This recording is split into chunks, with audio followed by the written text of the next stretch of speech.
What's good, everybody? It's your favorite creep back again with another twisted tale to calm your nerves. I searched the depths of the internet for this one, and I brought back this dark tale for you all to enjoy.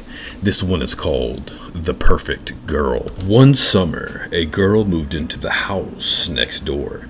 She lived with her mother, and they were quite poor. Her father had abandoned them years before. She was new in town and found it hard to adjust.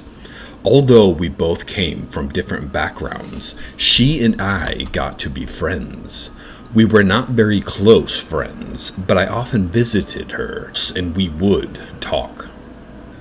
The moment I laid eyes on her, I knew she was the perfect girl for me. Unfortunately, she didn't feel the same way. She was attracted to boys who were handsome and were confident at the same time. It was clear that I wasn't her type, so I decided to wait. She didn't have any friends of her own to talk to. She only confided in me. Mostly, she would complain about her life, telling me how her mother hit her, how the girls in her class were mean and excluded her. She also told me about a boy she had a crush on. He was very popular with the girls in school. As she talked about her problems, I just sat there and listened. One day, the girl stopped coming to school, as it turned out. It was because she was being bullied. She told me that one of the popular girls in school had found out she had a crush on her boyfriend. The popular girl and her friends would bully her every time they saw her. She said they even spread vile rumors about her to the other classmates, and they were making her life a living hell. I just kept quiet and listened as she vented her problems. Her behavior began to change after she entered junior high school. She stayed out until all hours of the night and began to smoke cigarettes and drink alcohol. I heard rumors that she was also doing drugs too. She fell in with a bad crowd and even was arrested by the police once. Her home life grew even worse, and she would frequently quarrel with her mother in the middle of the night. All of the girls in her school hated her. Someone sprayed graffiti all over her house, calling her horrible names and saying disgusting things about her. Someone even killed her pet cat and stuffed it through her letterbox. Eventually, the girl dropped out of high school. She became so withdrawn, and she eventually locked herself in her bedroom, isolating herself from the rest of society.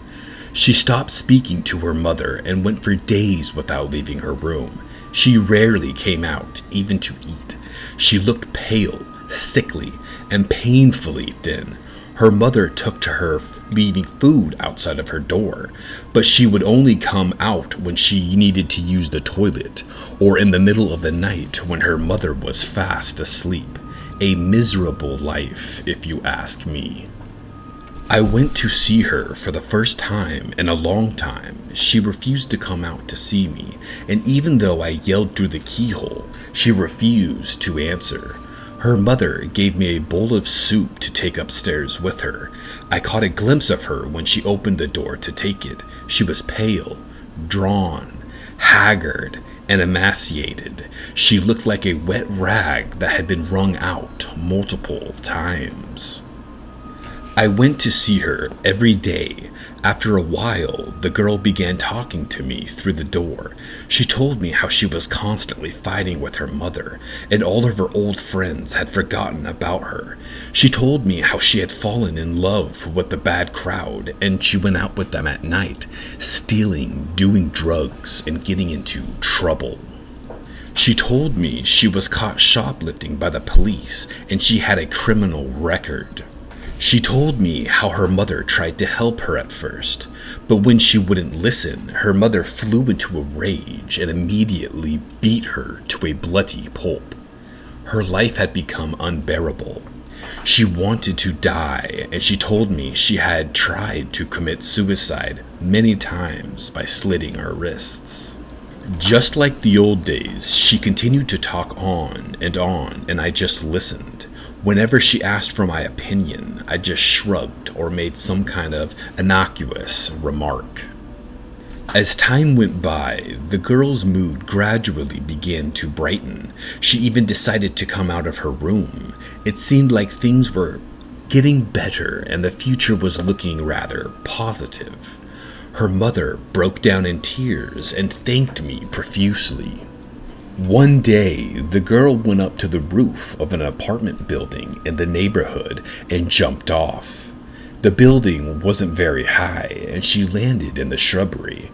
That was probably what saved her life. However, her spinal cord was severed in the fall, and she was immediately paralyzed from the neck down.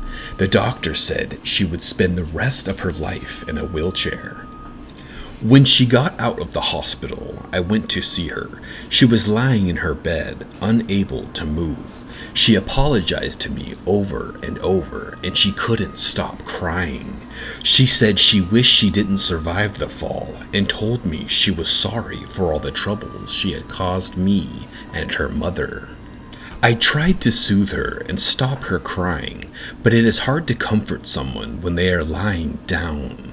I embraced her awkwardly. She was weeping so much that her whole body was shaking. She couldn't even wipe away her own tears. As I held her in my arms, I asked her to marry me. She was like, "Really? Are you serious? Me?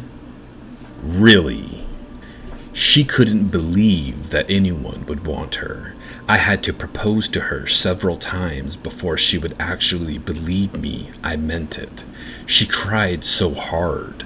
Her tears ran dry. I tried to reassure her and told her I wanted to marry her because I had always loved her. She was the perfect girl for me. She always had been. Even when she ignored me and didn't return my feelings. Even when she was hanging out with a bad crowd.